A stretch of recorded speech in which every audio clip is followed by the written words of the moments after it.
Penegakan hukum. Kalau penegakan hukum, korupsi ini ada 3 potensi sebabnya. 1, korup karena kebutuhan. Yang kedua, korup karena keserakahan. Yang ketiga, korup karena sistem. Korup karena kebutuhan, gajinya hanya cukup untuk hidup 20 hari. 10 hari terakhir dia harus bagaimana?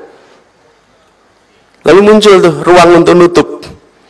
Obatnya bukan penegakan hukum saja. Penegakan hukum belum tentu menjerahkan, masalahnya nggak selesai. Ini sering saya sampaikan pada penegak hukum di Jakarta. Di Jakarta ini banyak orang melanggar. Ada 2 jenis pelanggaran. Melanggar karena butuh dan melanggar karena serakah. Oke? Kalau gedung tinggi ngambil air tanah dari kedalaman 200 meter tanpa izin, itu namanya melanggar karena serakah. Oke? Tapi kalau pedagang kaki 5, itu kalau melanggar biasanya karena kebutuhan. Selama kita tidak menyelesaikan kebutuhannya, dia akan terus-menerus melanggar. Karena itu negara menyelesaikan kebutuhannya, sehingga pelanggaran selesai, bukan diberikan hukuman yang berat. Hukuman berat menyelesaikan, karena kebutuhannya tidak terpenuhi. Tapi kalau yang melanggar karena keserakahan, nah baru ini pakai hukuman yang menjerahkan. Ada rasa takut di situ. Dan koruptor paling takut adalah miskin atau miskin. Ada yang mengusulkan hukuman mati. Saya sampaikan, selama sistem penegakan hukum kita belum sempurna, jangan letakkan hukuman mati di sini. Karena ketika kita melakukan kekeliruan, kita tidak bisa mengkoreksinya. Jika sistem kita sudah sempurna untuk proses pengadilan dan lain-lain, nah itu soalnya lain. Tapi sebelum sempurna, maka perlu ada ruang. Bayangkan selesai 2-3 tahun kemudian muncul bukti baru, ternyata dia bukan koruptornya. Mau dikembalikan pakai apa coba? Nggak bisa. Nggak bisa. Itu sebabnya kenapa saya sampaikan dimiskinkan. Karena kita ada ruang. Jika sampai, kita ini manusia khilaf, ada ruang untuk itu. Nah ini yang kemudian dilakukan. Kami melihat penting sekali untuk segera mensahkan undang-undang perampasan aset oleh negara. Sehingga koruptor yang kemudian KPK ini tidak boleh sekedar taat hukum. KPK ini harus taat pada kode etik. Dia harus lebih tinggi dari hukum. Dia harus taat pada kepatutan.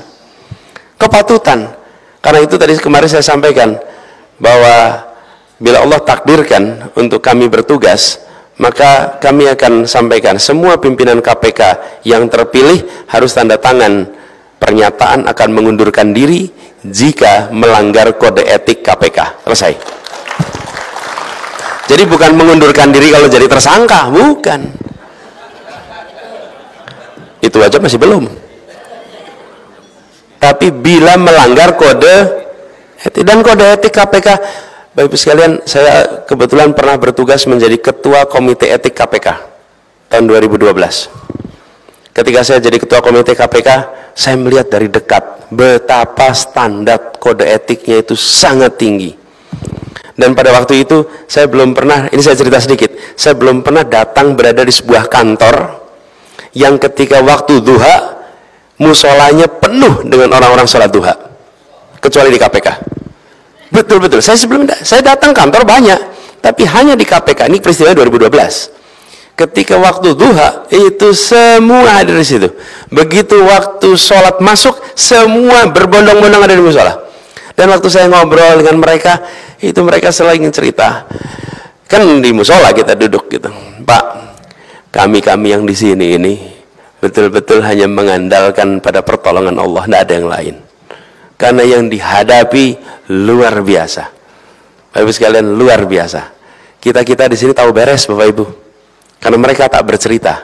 Itu kalau datang ke situ ketemu dengan mereka-mereka yang bertugas, kalau saya mengatakan saya bangga lihat anak-anak muda penuh integritas yang waktu itu menjaga KPK.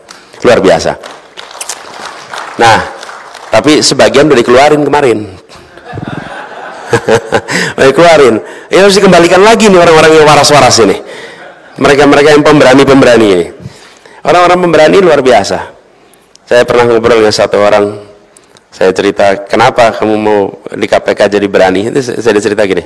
Bang, saya dulu pernah tugas di polisi, dikirim ke Aceh, kemudian ada konflik bersenjata di situ, lalu peluru-pelurunya itu kenanya rambut saya, Bang. Bapak sekalian coba bayangin, peluru itu kenanya rambut gitu. Jadi saya ini sedang dikasih bonus umur sama Allah. Kalau enggak saya udah selesai berapa tahun yang lalu. Jadi bonus umur saya ini cuma mau saya pakai untuk membersihkan korupsi di Indonesia. Tidak lebih dari itu. Izin Pak Anies. Jadi Bapak sekalian, 5 menit lagi. Ya.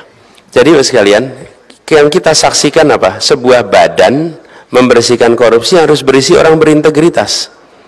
Dan orang berintegritas itulah yang harus kita jaga agar tak berada di situ dengan kode etik yang dijaga tinggi.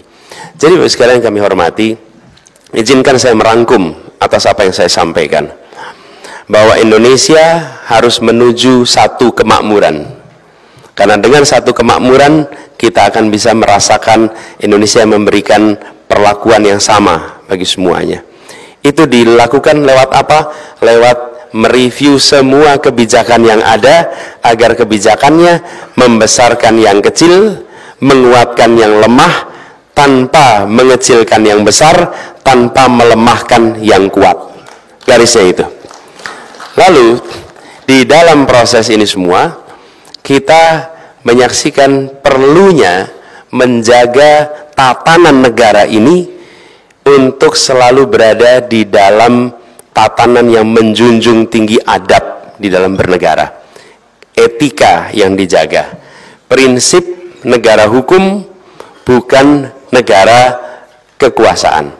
Ini. Lalu salah satu masalah terbesar Republik ini adalah praktek korupsi, dan praktek korupsi ini diselesaikannya melalui satu, yang karena kebutuhan dibereskan kebutuhannya, yang karena keserakahan diberikan ancaman hukuman yang menjerakan, dan institusi yang mengelola penegakan hukum untuk korupsi yang serakah adalah KPK. KPK-nya ditinggikan standar kode etiknya.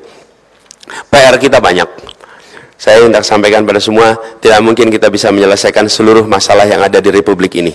Tapi insya Allah satu hal yang pasti, kita ingin perubahan itu bisa kita kerjakan dalam tempo yang sesegera mungkin.